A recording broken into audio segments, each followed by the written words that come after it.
Well, you know what? I don't want you guys to think that we're bad shots or anything like that, but sometimes whenever you knock these birds down on the water, you know, Bill and the guys kept telling us, you know, I don't waterfowl hunt a lot. So they said, you know, keep shooting those birds, keep pounding them because they'll dive on you. And we saw that today. I mean, I whacked a couple birds solid, down they went, and heads came up and they were diving, and Bill's going, shoot them, shoot them, shoot them. So we're going to just let the guys explain a little bit about why we do that.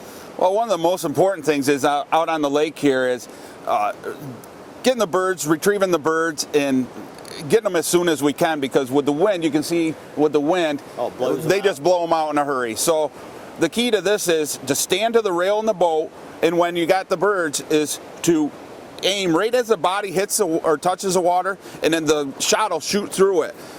Most of the time you can do that. You have to be pretty quick though, because they come up, and as soon as you pull that trigger, they're diving again. So you know, it's just very important to be on them and stay there with shells in your pocket and ready to go. Yeah. You know, one bird might take 10 shots to kill. It just is, you have to be quick on the trigger. Yeah.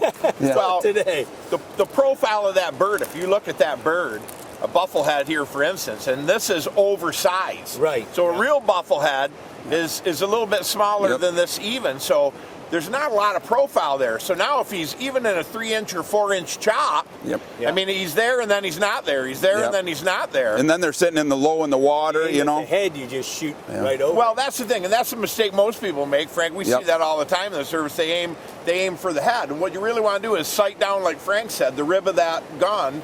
Put the bead, just like you shoot a wild turkey, right where the bird's body touches the water, and then it's an effective use of the shot string. Right. It sheets through the bird, and you'll kill that bird 7 times out of 10 if you access the shot in that manner. Right. But if you shoot for the head, you'll miss them 7 times out of 10. Yeah. And the difference too, a little bit too, is the golden eyes and the bufflehead. A lot of times they'll pop up, they'll give you a shot to where the full body. Right. We get into the bluebills and stuff, they're snorkeling. Well, and they're snorkeling, they stay so low to the water, there's not a lot there for you to shoot at. I mean, it's and they're just snorkeling out and going, you know. So it's these usually will pop up, their head will pop up and give you a shot. But you definitely don't want those birds to get away, you know, for sure. So you know, another tip you can do also is that once those birds are down, you'll notice maybe in some of the video that we've got today that we'll actually stand up on the bucket, or we'll stand up on the rail of the decoy box,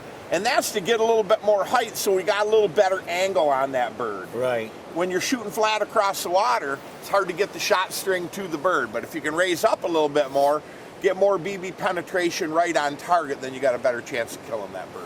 Because too many times that everybody goes, oh, the bird's dead. We get the retriever within 10 yards and the bird starts diving. Then we're on a merry chase. So it's just, you know, it's deader is better, and that's the way we try to go about it. Motto up here at Bill Saiff Outdoors: deader is better.